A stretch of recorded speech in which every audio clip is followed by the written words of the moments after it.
What's already? Welcome back to News Dose, and the chaos, just the absolute chaos that surrounds the Switch 2 and its reveal has really commenced over the weekend.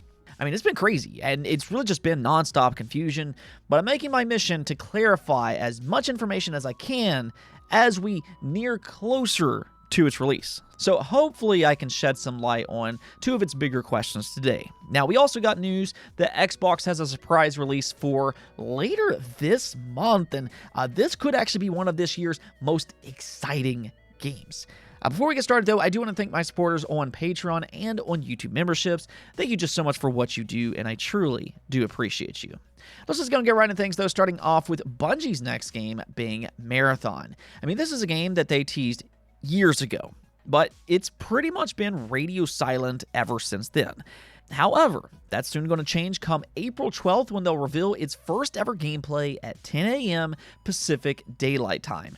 So for fans of Bungie, whether that be because of Halo or because of Destiny, I mean, they are quite literally one of the most celebrated multiplayer studios of all time, and for good reason. So of course, Marathon will have a lot of eyes on it, and hopefully the wait will have been worth it.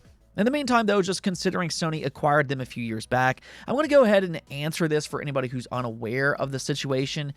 Yes, Marathon will be a multi-platform game, so don't worry about that. In fact, a pre-download for Marathon has already been discovered on the Xbox Store, which not only further confirms a multi-platform release as expected, but on top of that, this could actually be an indication that Marathon will be playable sooner rather than later. So that's just all the more reason to tune in come April 12th. We might get a release date, maybe possibly a shadow launch or something when they reveal its gameplay. Now, there's also a lot of speculation going around that Square Enix is teasing the long-rumored Final Fantasy IX remake. Now, that's because they recently dropped this tweet over onto Twitter. They said, "If you know, with a crying emoji. And the picture included is a quote from Final Fantasy IX. Now, this in itself might seem a little too tame to be a meaningful tease, but that's really kind of the thing here, because it's really not just this that's led to all of the speculation. This rumor tracks all the way back to 2021 as a part of the infamous NVIDIA leak, which has time and time again proven to be accurate, no matter how much NVIDIA wants to deny it. Final Fantasy IX, however, was in fact a part of that leak, and even more so is that here within just the last few weeks, a new Final Fantasy IX 25th anniversary website emerged online. You can see it here, and it suspiciously reads, Final Fantasy IX, which was released on July 7th of 2000, will celebrate its 25th anniversary in 2025. We are preparing various projects, including merchandise and collaborations, to commemorate the 25th anniversary, so please look forward to it. So yeah, I think with that, and really with the NVIDIA leak, when you add everything together, it definitely seems like Square Enix is possibly ramping up for a more official announcement. I mean, if true, though, really the question just kind of becomes when. You know, they didn't reveal anything at the Switch 2 Direct, so that's come and gone. And to that, we are closing in on the summer where we typically get a lot of showcases. So if this is indeed real, this could appear as a part of the Summer Game Fest. There's the Xbox Showcase, a Nintendo Direct, if Nintendo holds a Summer Direct, which I suspect that they will, or really at a number of different places that will show up this summer. So we'll kind of see how all this plays out, but hopefully this is a sign for the long-rumored Final Fantasy IX remake. Okay, so let's go do a switch to Roundup here, and I mean, there's a lot to uncover.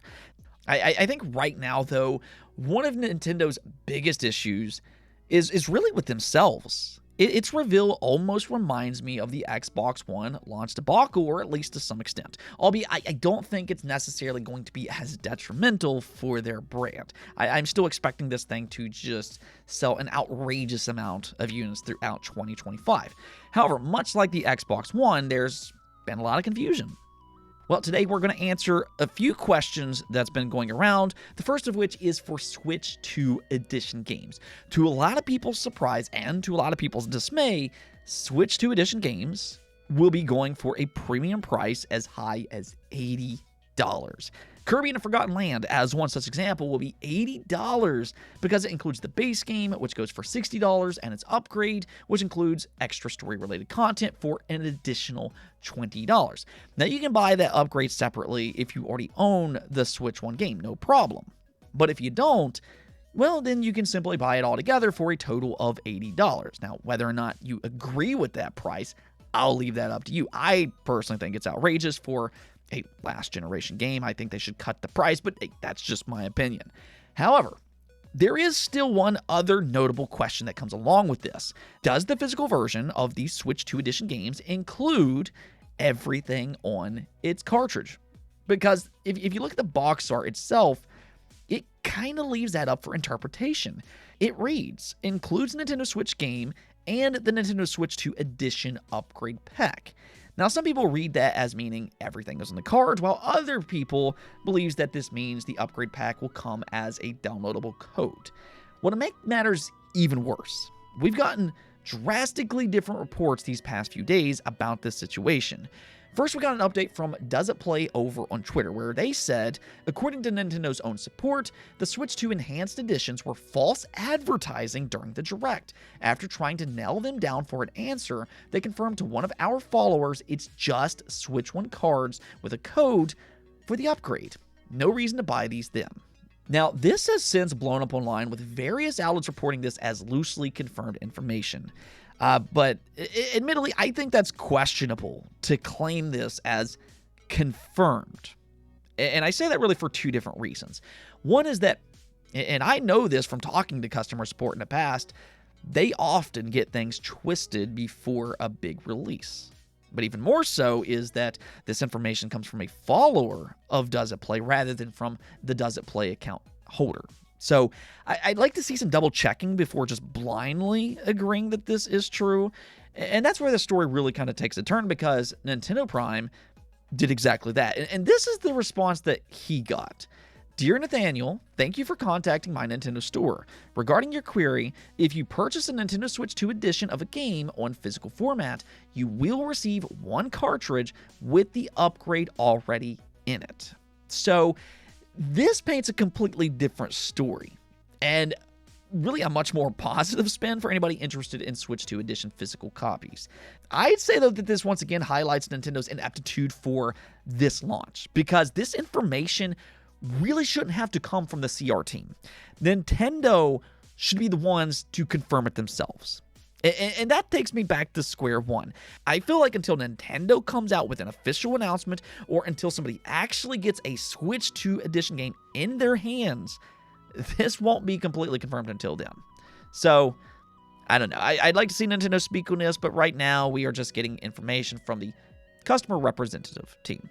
However, Nintendo did issue a response for Switch 2 Stick Drift, though maybe not necessarily the answer that you want to hear. Obviously, the Switch 1 doesn't have a great reputation with a lawsuit against them and everything, so, there's been a lot of hope that the Switch 2 will address that issue with Hall Effect joysticks. Well, apparently, there was a reason that Nintendo didn't advertise that with its reveal, and that's because it, in fact, doesn't have Hall Effect joysticks after all. Now, I think that's a little bit suspect given their circumstances, but even still, Nintendo remains confident in its new design. They mentioned that its new Joy-Cons were built from the ground up and that it feels really good. I mean, it can initially feel good, but I could also argue that that won't last forever if stick drift is an ongoing problem like it was last generation. I mean, once fans get it in their hands, though, we're going to start to see soon enough if there's a lot of reports about stick drift like we saw last generation. For the time being, though, I definitely say that this is an odd decision from Nintendo, especially with its more premium price tag, which might actually get even higher here in the near future. So with a premium price tag, I'd like to see premium features such as, well, Hall Effect joysticks. Now, I do come bearing some good news, though, for the Switch 2, and that's that Nintendo has been stockpiling Switch 2 units like a lot of those early rumors indicated. I mean, this rumor goes all the way back to last year when there were originally claims that one of the main reasons that Nintendo delayed the Switch 2 in the first place was so that they could stockpile as many units as they could for its launch. That way they can, kind of fight off scalpers and things like that. Well, Nintendo's Doug Bowser actually confirmed that, yes, they've been stockpiling consoles for some time after all. Now, he still doesn't know if this will be enough to meet demand, so kind of keep that in mind, but they're certainly trying to, and that includes limiting who can pre-order it on their very own website. Not only do you have to meet certain criteria to pre-order it from them directly, but also you can only pre-order 1 unit per household. And this seems to be something that other retailers are doing as well. GameStop in Canada, as one such example, will be holding an online queue, and each person can only pre-order 1 unit per household.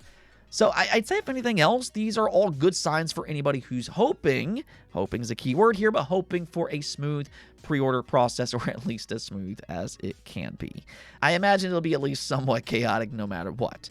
Now all we really need, though, is that new pre-order date for the United States and hopefully an affordable price tag. However, Nintendo's Doug Bowser confirmed that they're still waiting for more tariff information before confirming anything.